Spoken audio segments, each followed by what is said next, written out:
Bonjour, je suis Wendy de Hemtine, physicienne et cofondatrice de l'initiative citoyenne Onde.Brussels. Dans l'exposé qui va suivre, je vais tenter au mieux de vous guider à travers un sujet aussi important que complexe, à savoir l'impact de notre environnement électromagnétique et en particulier des rayonnements des technologies sans fil sur notre santé et sur la biodiversité. Je tiens à préciser que je ne suis pas attachée à une institution. Je n'ai pas d'appartenance académique, je ne réalise pas moi-même de travaux de recherche scientifique. En revanche, j'ai passé les quelques dernières années à collecter, prendre connaissance, structurer, synthétiser l'information scientifique disponible, avec l'intention de faire circuler ces connaissances encore trop confinées. Mon travail d'analyse et mes conclusions, que je vais vous partager ici, s'appuient sur la littérature scientifique, sur des échanges nourris avec des spécialistes internationaux, sur la compréhension que l'on peut acquérir au croisement des disciplines, en l'occurrence et en particulier la physique et la biologie.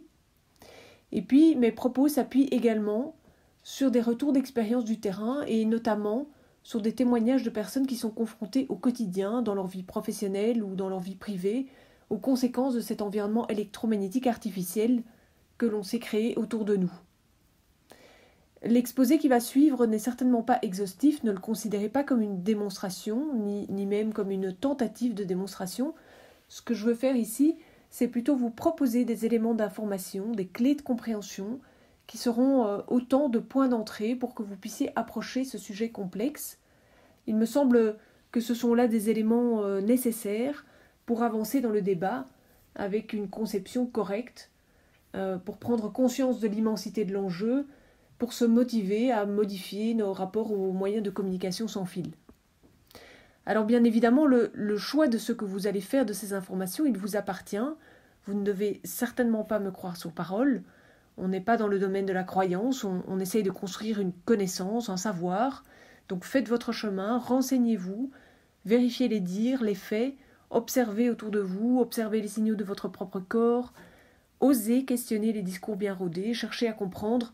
Finalement, c'est cela l'attitude scientifique. Alors il y a actuellement beaucoup de préoccupations citoyennes légitimes autour de la 5G. Je n'ai pas prévu d'en parler spécifiquement dans l'exposé. Par contre, je veux que vous compreniez que les questions de santé qui se posent avec la 5G sont le prolongement de questions de santé qui se posent déjà avec les rayonnements des technologies existantes. Donc l'essentiel de ce que je vais vous dire ici s'applique également à la 5G. Alors entrons dans le vif du sujet et commençons par parler d'abord de notre environnement électromagnétique tel qu'il existait avant l'ère de l'électricité et des technologies de la communication sans fil, et même, je dirais, avant l'apparition de la vie sur Terre. Les êtres vivants sur la Terre ont été baignés depuis des millions d'années dans des champs et des rayonnements électromagnétiques naturels. On pense à la lumière visible, à l'infrarouge, à l'ultraviolet, au champ magnétique terrestre, au champ électrique terrestre aussi, qui est créé par la différence de charge électrique entre la croûte terrestre et les couches atmosphériques. On peut penser aussi, même si c'est moins connu, aux résonances de Schumann, aux phénomènes sphériques, qui sont des phénomènes électromagnétiques oscillants générés par l'activité orageuse à la surface de la Terre. Eh bien, ces champs et ces rayonnements ont joué un rôle déterminant dans l'évolution des êtres vivants, dans leur organisation et dans leur fonctionnement. Évoluant dans un environnement électromagnétique relativement stable depuis des millions d'années, les êtres vivants ne se sont pas simplement contentés de s'adapter, ils utilisent aussi les phénomènes électromagnétiques naturels comme des repères spatiaux par exemple pour s'orienter, pour naviguer, repères temporels pour se repérer dans la journée ou dans la période de l'année, avec la capacité de percevoir des variations cycliques.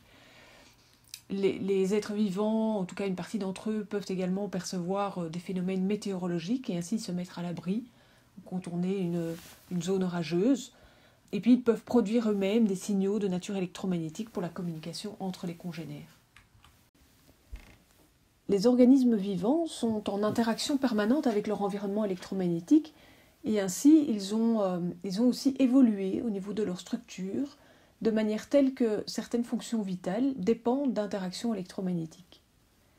Les interactions électromagnétiques, elles existent partout où il y a des charges électriques, qu'il s'agisse par exemple d'électrons, de protons ou d'ions, mais aussi de molécules dites polaires, c'est-à-dire des molécules qui présentent une répartition asymétrique de leur charge électrique. Pour prendre un exemple très courant dans la biologie, c'est la molécule d'eau. Comprenez que les charges électriques et les molécules polaires, elles sont présentes en abondance et partout dans les organismes vivants, et que donc ces interactions électromagnétiques, elles sont omniprésentes dans la biologie, et elles interviennent dans des processus biologiques vitaux. Par exemple, l'influx nerveux fait intervenir un courant d'électrons. Les réactions enzymatiques se font par transfert d'électrons. La production d'énergie au niveau des mitochondries, donc au niveau de nos chaudières cellulaires qui produisent l'énergie dont notre corps a besoin pour fonctionner, bien cette production d'énergie, elle fait intervenir un écoulement d'électrons et de protons. Les protéines, quant à elles, adoptent leur configuration biologiquement active en se repliant sur elles-mêmes sous l'effet d'attraction de nature électromagnétique entre certaines parties de la protéine.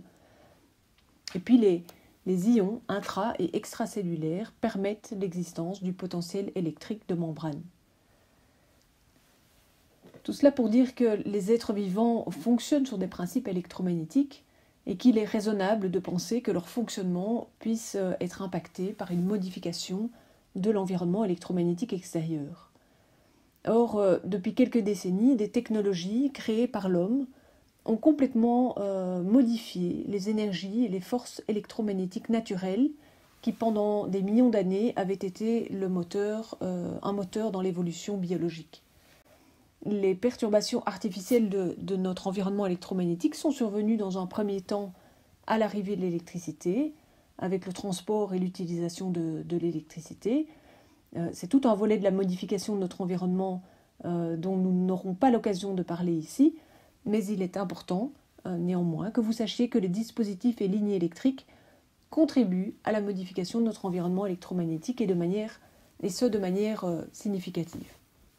Ce dont nous allons plutôt parler ici, c'est l'autre volet de la pollution électromagnétique qui résulte de l'utilisation des ondes, des rayonnements électromagnétiques à des fins de télécommunication sans fil.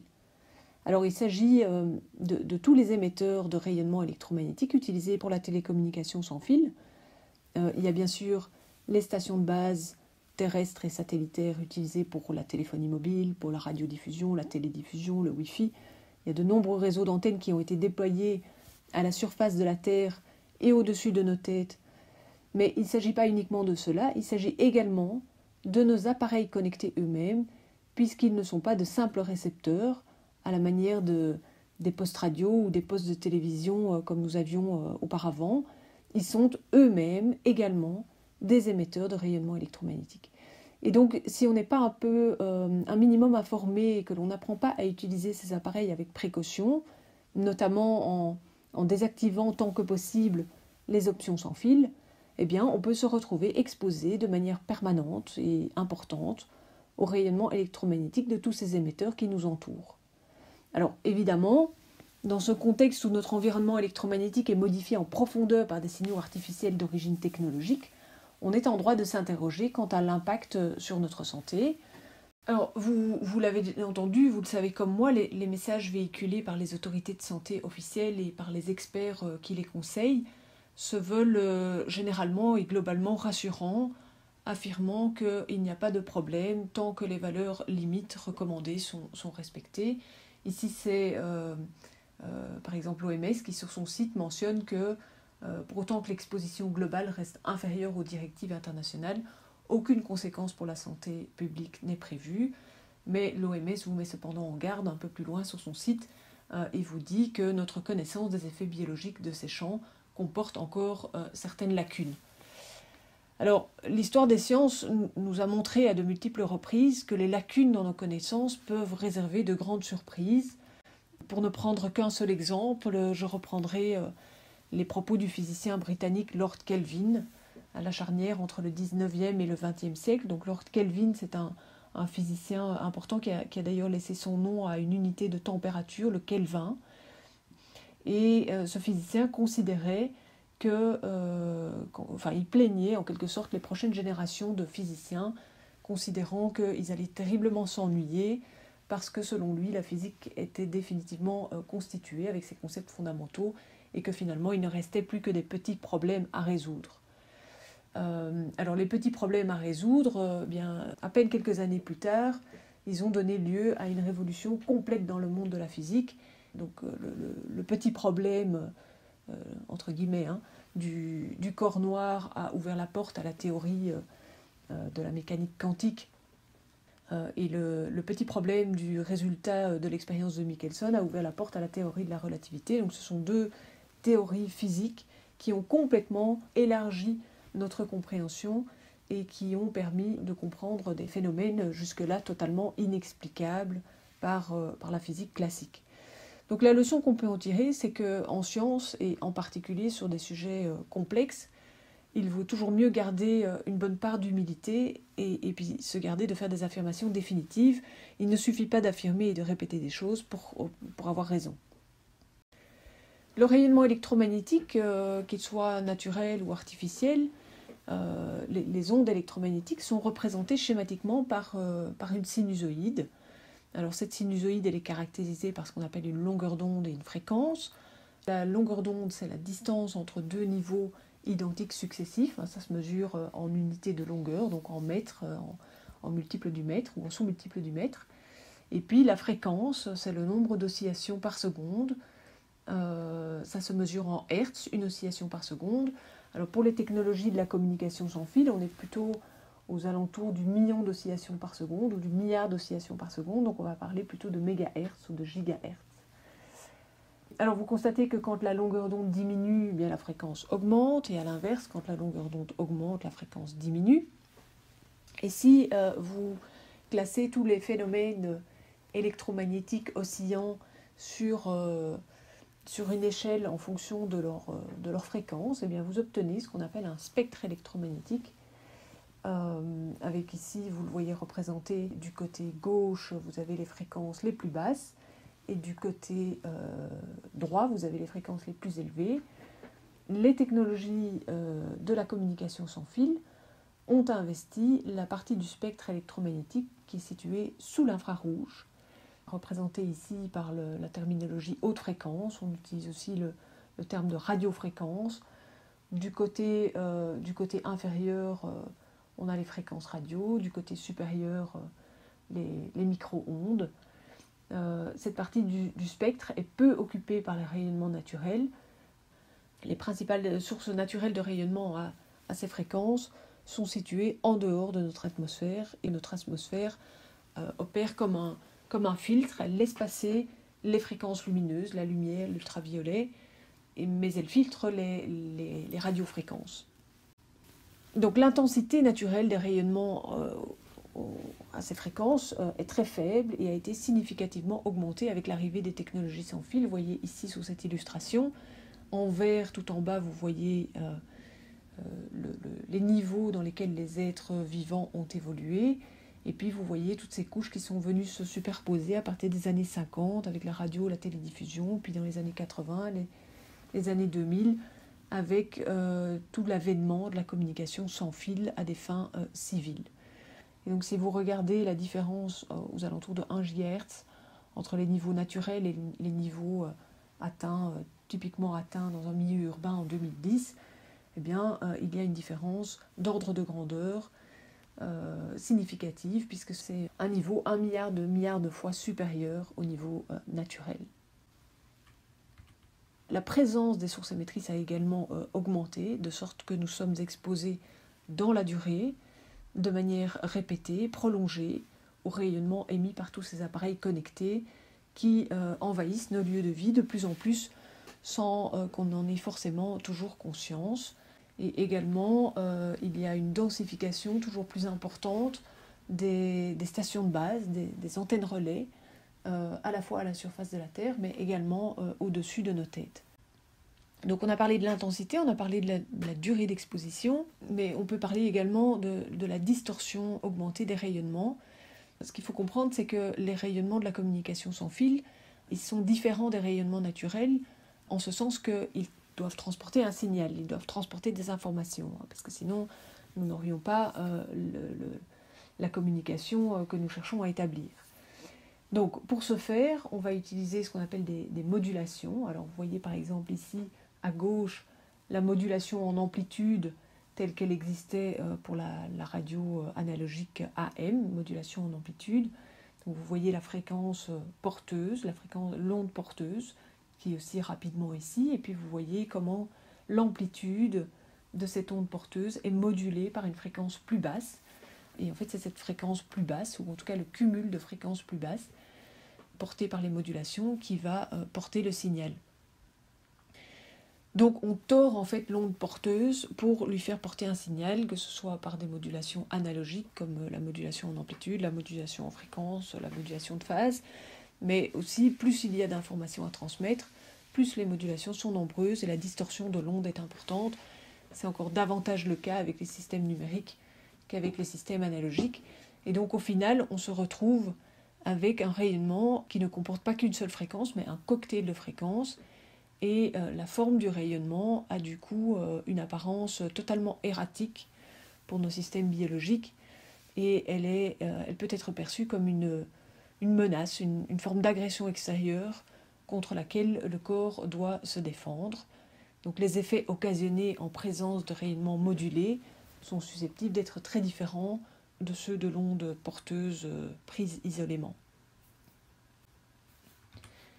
S'y ajoute que certains protocoles de communication en 2G, en 4G, en Wi-Fi, le DECT, superposent également une fréquence de pulsation. Les informations ne sont pas envoyées de manière continue, elles sont envoyées par paquets, et ces pulsations permettent de partager des canaux entre les utilisateurs. Mais du coup, ça donne un effet on-off, qui est un peu, pour prendre une analogie, qui pourrait être similaire au mode percussion d'une foreuse, et vous savez que la manière dont vous utilisez votre foreuse, avec ou sans percussion, peut donner des résultats très différents. De la même manière, si l'on s'intéresse à l'impact des rayonnements sur les êtres vivants, le caractère pulsé, le caractère marteau-piqueur des rayonnements doit être pris en compte. Pour rassembler de manière un peu synthétique ces premiers éléments, voici ici une illustration. Donc, si vous augmentez le nombre d'utilisateurs et le nombre d'usages, bien vous allez augmenter le nombre de terminaux et le nombre d'antennes. Et donc, ça va augmenter la présence des sources émettrices, une présence accrue des rayonnements, et donc aussi une durée d'exposition augmentée, puisque vous serez exposé dans un nombre important d'espaces où vous circulez. Mais par ailleurs, quand le nombre d'utilisateurs et d'usages augmente, bien, il y a une augmentation du transfert de données mobiles. Alors ça se traduit par une augmentation des niveaux d'exposition et ou une augmentation des modulations plus sophistiquées alors, qui entraîne une distorsion plus importante des rayonnements et du coup une activité biologique qui peut être plus importante et qu'il faut prendre en compte, qu'on ne peut pas passer sous silence. On l'a vu, les autorités de santé officielles se veulent globalement rassurantes quant à l'impact des rayonnements sur la santé, et pourtant, dans le même temps, de plus en plus de scientifiques, de médecins, de citoyens partout dans le monde tirent la sonnette d'alarme. Ils ont collecté des observations, des résultats d'expériences scientifiques, des témoignages, des tendances temporelles relatives à des maladies, et ils nous répètent avec insistance d'être prudents. Ici, par exemple, c'est un appel de 2015 adressé à l'OMS et aux Nations Unies, qui nous dit que de nombreuses publications récentes montrent que les champs électromagnétiques affectent tous les organismes vivants, et ce à des seuils bien inférieurs à la plupart des recommandations nationales et internationales. Les dommages vont bien au-delà de l'espèce humaine.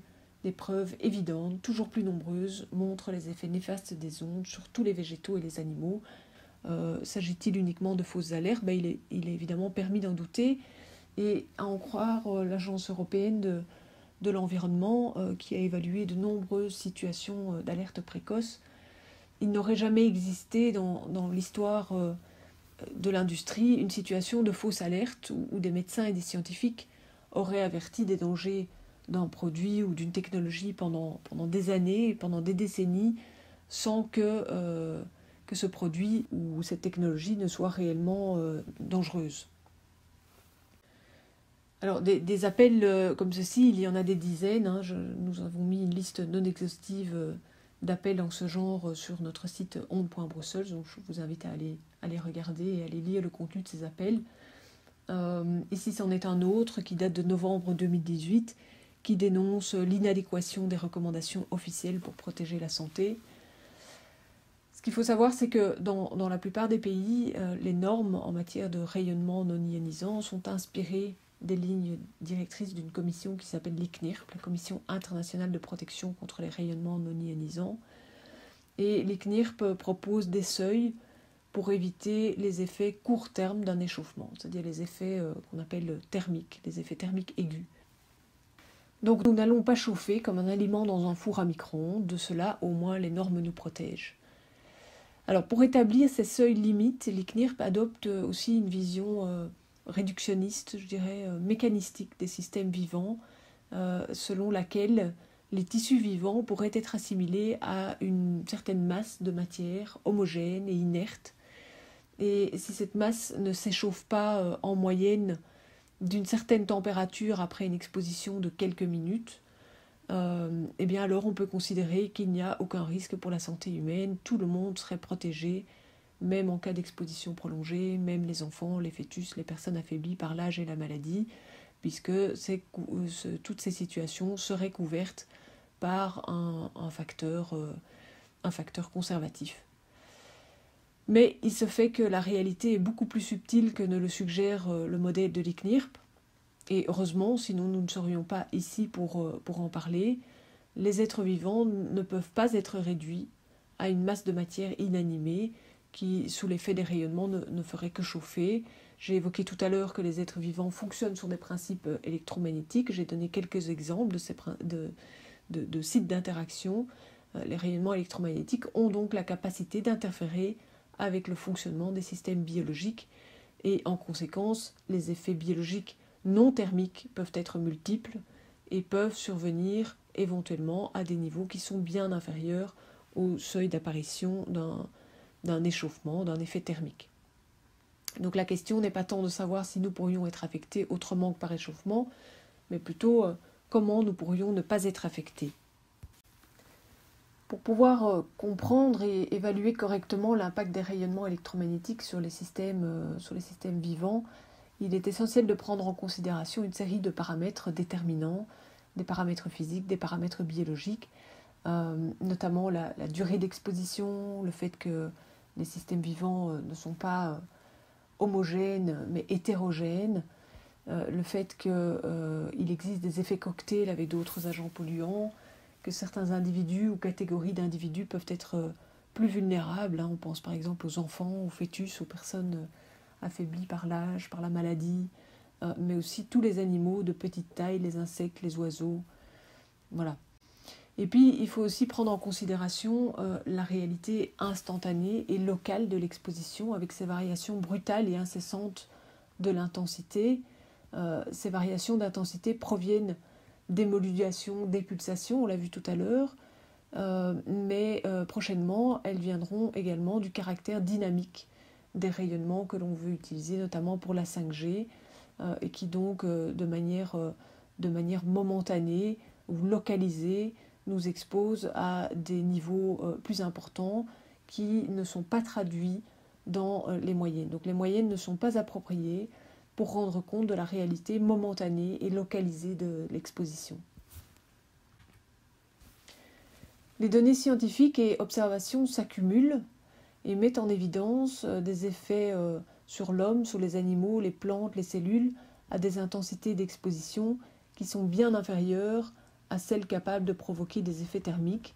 Donc clairement, il ne s'agit pas uniquement de l'échauffement, il s'agit également d'autres effets qui impactent la biologie des êtres vivants.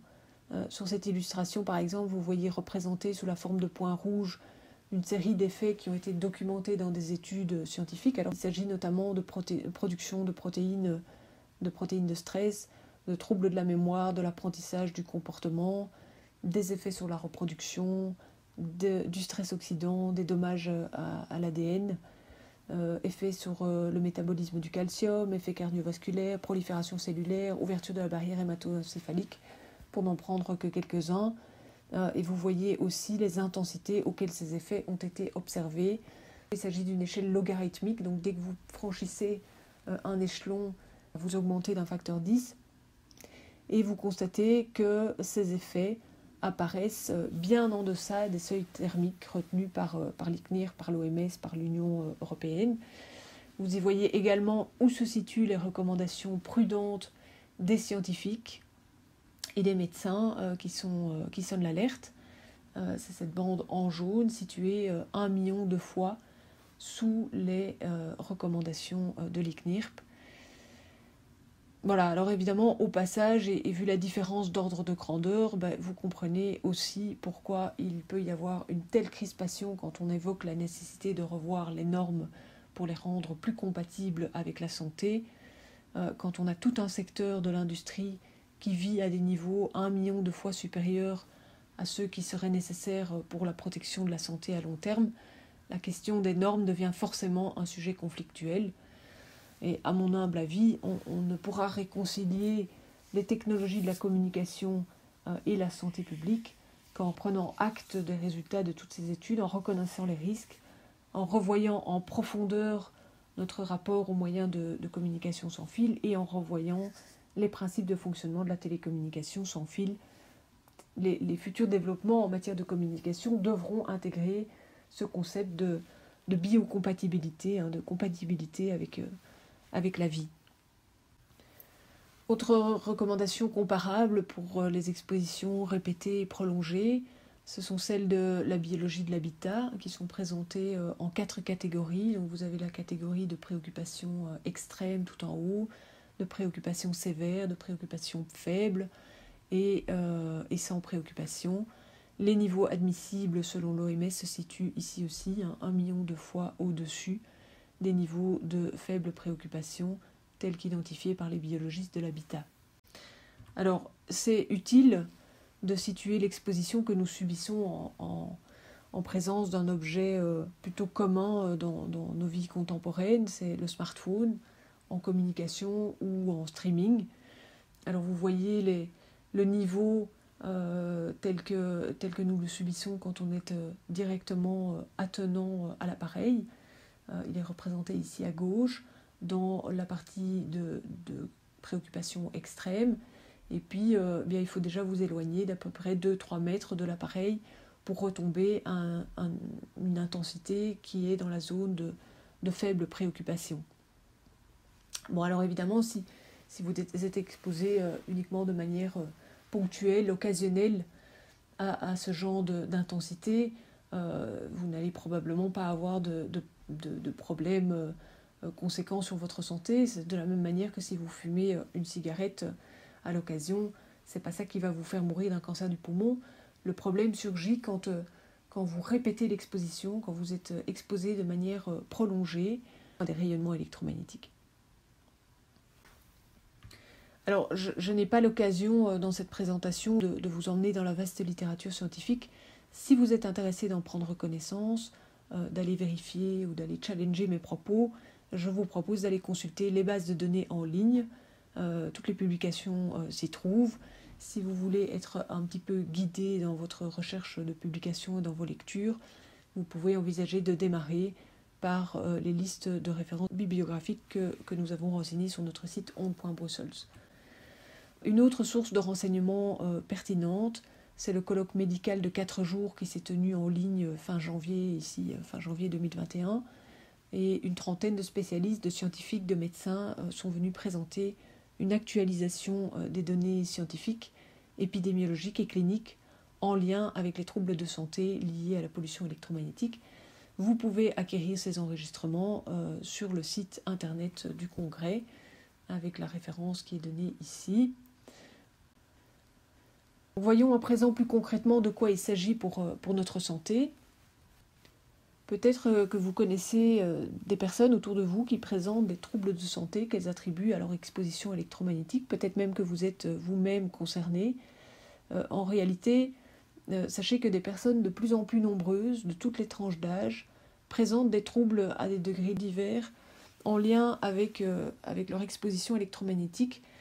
Les symptômes présentés sont décrits depuis longtemps dans la recherche militaire sous le terme de syndrome des micro-ondes. et ils ont été observés chez les militaires exposés au rayonnement des radars. Il s'agit notamment de maux de tête, de nausées, de vertiges, de troubles du sommeil, de troubles de la concentration, de l'attention, de la mémorisation, d'acouphènes, de troubles du rythme cardiaque, de nervosité, d'irritabilité, d'irritation de la peau. L'éventail des symptômes est large, ils sont variables selon les individus, pour la plupart aspécifiques. Ils peuvent se manifester pas forcément au moment de l'exposition, ils peuvent éventuellement apparaître après l'exposition, disparaître longtemps après l'exposition. Ils peuvent se manifester à des niveaux d'exposition variables selon les individus, ils peuvent se manifester pour l'ensemble des fréquences, pour certaines fréquences spécifiques.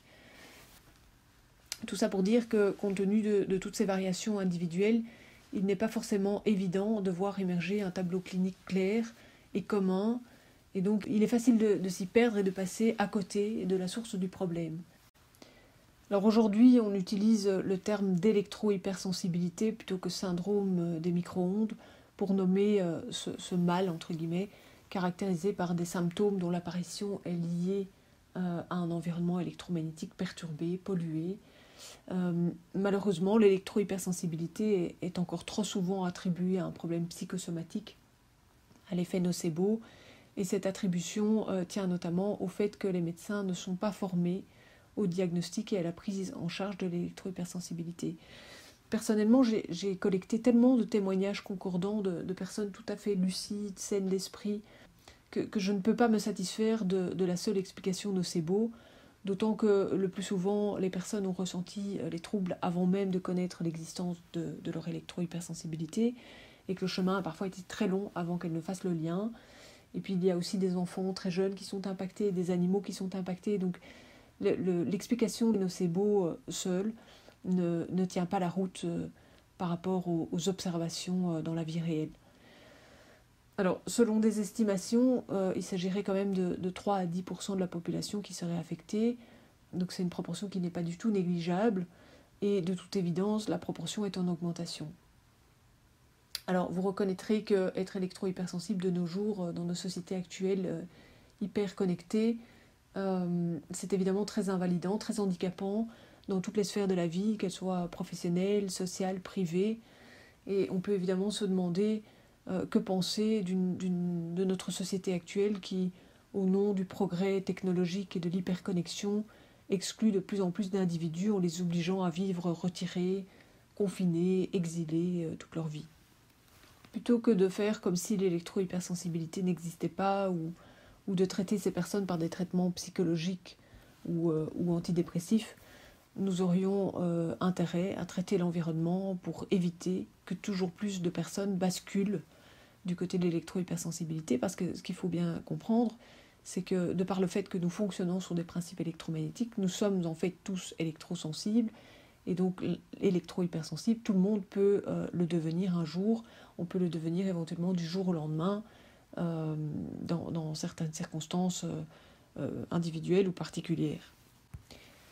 Mais l'électro-hypersensibilité, ce n'est encore qu'une des manifestations du problème de santé publique généré par la pollution électromagnétique. Je vous l'ai dit tout à l'heure, tous les êtres vivants fonctionnent sur des principes électromagnétiques, donc une modification de l'environnement électromagnétique extérieur n'est pas sans conséquence sur le fonctionnement d'un certain nombre de processus biologiques fondamentaux. Donc dans un premier temps, le corps va tout mettre en œuvre pour essayer de compenser les effets, et il y arrive plus ou moins bien en fonction des individus, raison pour laquelle nous ne ressentons pas tous des symptômes quand nous sommes exposés. Maintenant, si l'exposition est répétée ou prolongée, le corps peut finir par s'essouffler et la compensation ne se fait plus efficacement, voire même les mécanismes de compensation activés peuvent finir par se retourner contre notre propre matériel, contre les cellules, les protéines, l'ADN, contre les systèmes de réparation, contre les systèmes enzymatiques, qui ne sont alors plus en mesure d'accomplir correctement leurs fonctions. Et à mesure que l'exposition se prolonge, bien, on peut dériver vers des troubles fonctionnels et des maladies diverses, des troubles cognitifs, des troubles neurocomportementaux, hormonaux, cardiovasculaires, troubles de la fertilité, maladies neurodégénératives, cancer. Le cancer attire généralement un peu plus l'attention.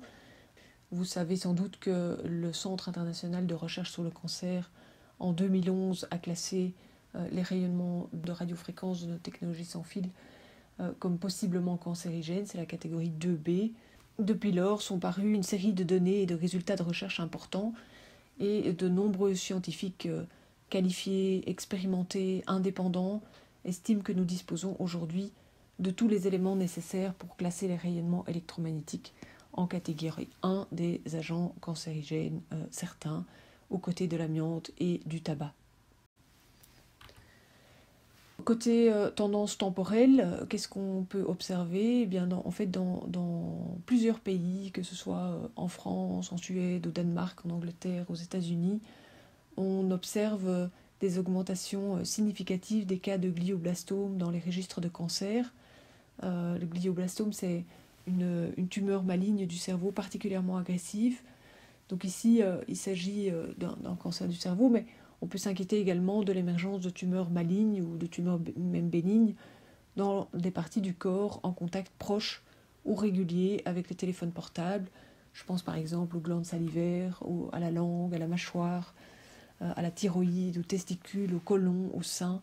Tous ces endroits qui sont en contact proche et régulier avec nos téléphones portables ou avec d'autres objets connectés. Ici, les auteurs de ce rapport de Santé publique France qui est paru en juillet 2019 relèvent que les dernières études épidémiologiques et les expérimentations animales seraient en faveur du rôle carcinogène des expositions aux champs électromagnétiques. Ils ont mentionné l'augmentation qui pourrait être due à de meilleurs diagnostics, mais l'amélioration du diagnostic ne suffit pas à expliquer la proportion, l'augmentation. Autre sujet de préoccupation, c'est la chute de la fertilité, en particulier de la fertilité masculine. Et il semble que le port du téléphone portable dans la poche du pantalon et l'usage du matériel informatique en mode Wi-Fi sur les genoux ne seraient pas totalement étrangers à cette problématique. Des études sur des cellules et sur des animaux mettent en évidence des perturbations du métabolisme cellulaire au niveau des cellules testiculaires, des perturbations de la paroi des cellules testiculaires également, une qualité du sperme diminuée, des dommages à l'ADN des spermatozoïdes et des ovocytes. Aujourd'hui, des centres de procréation médicalement assistés attirent l'attention des couples qui consultent sur l'usage et le port des appareils connectés. Autre sujet de préoccupation, c'est l'exposition des bébés in utero. Cette exposition n'est pas sans conséquence sur le développement embryonnaire. Le risque de fausse couche, de malformations, de dégâts neuronaux est, semble-t-il, réel. Les enfants, en plus d'être exposés dès leur vie in utero, ils subissent aussi une forte exposition passive dans leurs jeunes années, à la maison, à l'école. Ils sont exposés activement à des âges de plus en plus précoces aussi, puisque très jeunes, ils deviennent des utilisateurs de tous ces objets connectés. Bref, ils cumulent une dose d'exposition importante à des âges où leurs organes sont encore en développement et particulièrement vulnérables. En plus, en raison de leur dimension plus petite et de la proportion plus importante d'eau dans leurs tissus, ils absorbent davantage les rayonnements par comparaison aux adultes. Selon des comparaisons effectuées sur des modèles enfants et des modèles adultes, on a pu constater que les enfants absorbaient 2 à 5 fois plus au niveau des yeux et jusque 30 fois plus au niveau de l'hippocampe. Donc oui, les enfants sont plus vulnérables au rayonnement électromagnétique de nos téléphones portables et de tous ces objets connectés. Sans doute est-il utile que vous sachiez que les téléphones sont testés sur des mannequins remplis d'un liquide ou d'un gel homogène sur une durée d'appel de 6 minutes. Alors, outre le fait qu'on est évidemment en droit de s'interroger si le modèle convient et représente correctement la complexité de nos tissus et l'usage que nous faisons de nos téléphones portables, en plus, on est en droit de s'interroger si le mannequin représente correctement les enfants, puisque les dimensions du mannequin sont presque le double de celles d'un enfant, et que les téléphones ne sont pas testés sur des modèles représentatifs des dimensions d'un enfant. L'Académie américaine de pédiatrie reconnaît que les enfants sont affectés de manière plus importante que les adultes par les expositions environnementales, et notamment par les rayonnements des téléphones portables et autres objets connectés. Cette académie a d'ailleurs émis à plusieurs reprises des des recommandations et des mises en garde au sujet de l'impact des rayonnements du sans-fil sur les enfants, et notamment par rapport à l'usage du Wi-Fi dans les écoles. Les dommages ne se limitent pas simplement aux êtres humains, les effets de l'électrosmog sont aussi visibles sur la faune et la flore. En particulier, tous les êtres vivants de petite taille sont particulièrement affectés, de même que ceux qui utilisent des signaux électromagnétiques comme repères naturels pour se situer dans l'espace et dans le temps, ou pour la communication entre les congénères. Si le sujet vous intéresse et que vous souhaitez en savoir plus, je vous recommande la lecture de la brochure rédigée par le biologiste allemand Ulrich Warnke, qui explique brillamment les mécanismes biologiques sous-jacents et comment ces mécanismes sont perturbés par la pollution électromagnétique. L'auteur précise qu'il ne s'agit pas juste de considérations théoriques et de risques hypothétiques, mais d'une réalité bien tangible.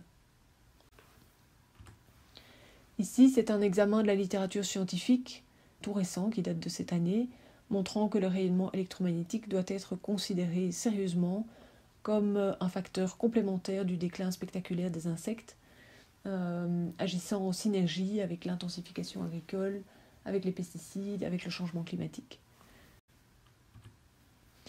On observe également des dégâts causés aux arbres qui sont exposés au rayonnement des antennes relais, et des effets qui se manifestent également dans le monde microbien, avec notamment une induction d'une résistance aux antibiotiques chez certaines bactéries pathogènes, notamment Staphylocoque doré, Listeria, et à l'inverse des effets antimicrobiens sur des bactéries bénéfiques, ce qui peut avoir des conséquences directes et indirectes sur notre santé, sur le microbiote humain, animal, végétal, sur la qualité des sols également.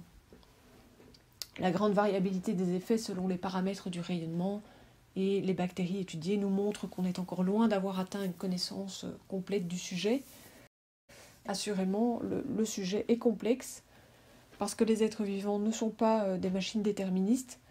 Ils sont complexes, ouverts, ils interagissent avec leur environnement, parce que aussi les modifications dans les paramètres physiques ou biologiques peuvent induire des effets différents, voire des effets opposés, qui peuvent donner l'impression que les effets sont contradictoires. La courbe dose-réponse n'est pas linéaire, ni même monotone croissante. Il existe des fenêtres d'intensité, des fenêtres de fréquence qui sont plus dommageables que d'autres. Il existe des effets cocktails avec d'autres agents polluants ou infectieux. Les effets ne se manifestent pas toujours au moment de l'exposition, ils peuvent n'apparaître qu'après l'exposition, voire sur le long terme seulement.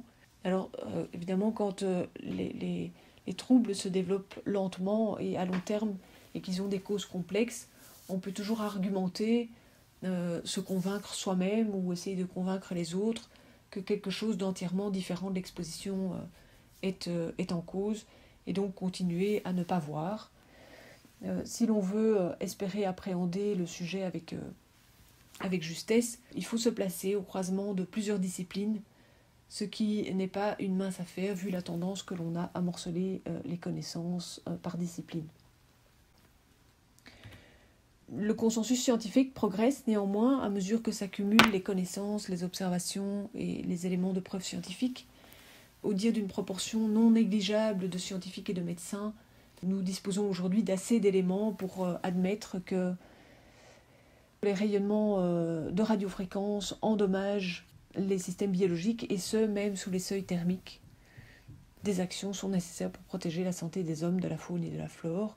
Alors bien sûr, d'autres vous diront que les éléments ne sont pas suffisants et que nous ne disposons pas de la preuve définitive.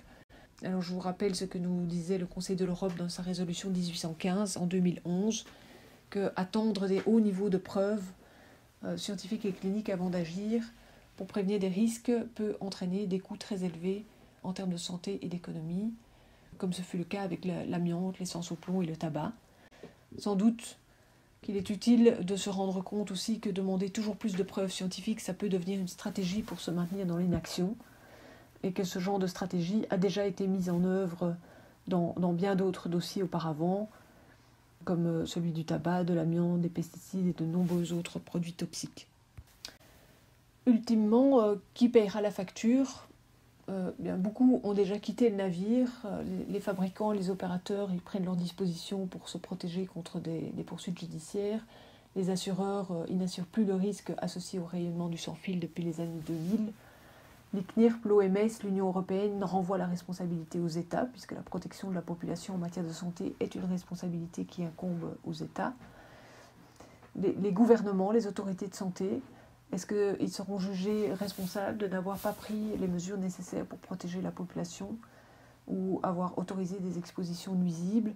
C'est possible, mais dans ce cas, finalement, ce seront les citoyens qui payeront la facture, puisqu'ils la payeront même 2 fois, puisqu'ils payeront à la fois les dégâts et les réparations, ils payeront de leur santé et à travers leur contribution à l'argent public. À mon sens, la situation est grave, mais il y a néanmoins de quoi garder espoir. La reconnaissance des risques progresse, même si cela peut sembler encore lent et timide. Plusieurs organismes officiels reconnaissent à présent les risques, la nécessité d'appliquer le principe de précaution, la nécessité de prendre action pour protéger les humains, la faune et la flore. En voici quelques-uns. Ici, c'est un comité d'experts 5G aux États-Unis qui s'est penché pendant 1 an sur la question sanitaire de la 5G et qui, à l'issue de son évaluation, a formulé une série de 15 recommandations. Alors c'est sûr, la science n'a pas encore dissipé toutes les zones d'ombre, mais on dispose aujourd'hui de solides arguments de nature scientifique et de terrain qui nous permettent de questionner la thèse du rien à signaler. Les résultats de recherche, les observations disponibles sont suffisants pour justifier que les gouvernements et les autorités de santé publique prennent une série de mesures fortes. Alors ces mesures, j'identifie 4 axes prioritaires autour desquels elles devraient s'organiser. Premier axe, c'est celui de l'exposition et la nécessité de minimiser l'exposition, que ce soit en termes d'intensité, mais aussi en termes de durée et de toxicité du rayonnement. Alors ça passe par une sobriété d'usage du sans-fil, par la promotion et l'utilisation des alternatives filaires, bien sûr une révision des normes à la baisse pour les rendre plus conformes aux connaissances actuelles et aux données scientifiques et aux observations, et puis un moratoire sur le développement débridé et précipité des technologies sans fil. Je pense par exemple au Wi-Fi dans les écoles, aux compteurs communicants sans fil et à la 5G par exemple. Deuxième axe, qui constitue un immense chantier en tant que tel, c'est l'axe de la sensibilisation, de l'information, de l'éducation et de la formation. Il y a immensément à faire, que ce soit vis-à-vis du grand public, vis-à-vis des médecins, vis-à-vis des professionnels de la santé en général, vis-à-vis des écoles, du monde politique. Si vous vous sentez appelé à cela, surtout n'hésitez pas, il y a du travail en abondance. Troisième axe, qui est probablement moins accessible en tant qu'individu, c'est la mise en place d'une veille scientifique et d'un monitoring continu et efficace, effectué par des experts qualifiés, expérimentés et aussi indépendants, qui associent les acteurs de terrain. Et puis un quatrième axe, c'est la gestion des évolutions technologiques et sociétales et le développement de technologies et de réseaux de communication qui soient respectueux de la santé et de l'environnement. C'est-à-dire qu'il faut évidemment avoir des technologies qui sont tournées vers l'avenir, qui répondent aux besoins essentiels en communication, mais qui en même temps intègrent ce concept de biocompatibilité. Et pour cela, c'est sûr qu'une législation plus forte permettrait de stimuler cette innovation. Notre capacité à concevoir ces technologies dépendra aussi de notre capacité à collaborer, à dégager ensemble les meilleures solutions. Cela implique de revoir l'ordre des priorités et de mettre les intérêts économiques et privés au service des intérêts communs et de l'épanouissement des êtres vivants. Dans cet exposé, j'ai cherché à cerner et à décrire succinctement une problématique sanitaire complexe. J'ai conscience évidemment que cela peut générer des émotions qui ne sont pas forcément confortables, mais les émotions, comme d'ailleurs l'étymologie du mot l'indique, nous incitent à nous mettre en mouvement, et c'est bien là que se situe mon objectif, c'est de vous mettre en mouvement, de vous amener à passer à l'action. Alors pour certains, le mouvement, l'action, ça va être de challenger mes propos, d'aller s'informer davantage, de vérifier si ce que j'ai dit tient vraiment la route, d'aller confronter à d'autres avis, allant dans le même sens ou pas. Pour d'autres, l'action sera de partager ces informations dans leur entourage, d'aller interpeller leur école, leur employeur, leurs élus. Je vous encourage certainement à le faire.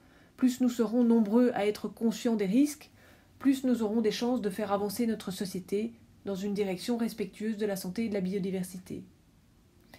Mais si nous voulons être cohérents, il nous faudra sans doute aussi balayer chacun et chacune devant notre porte. Et là, le mouvement, l'action, consistera pour chacun, chacune, à questionner ses habitudes, à modifier ses usages des technologies de la communication, à apprendre comment réduire les émissions de ses propres appareils, diminuer sa consommation de communication sans fil, de données sans fil. Je tiens en tout cas à vous remercier d'ores et déjà pour ce que vous entreprendrez en ce sens, pour notre bénéfice à tous.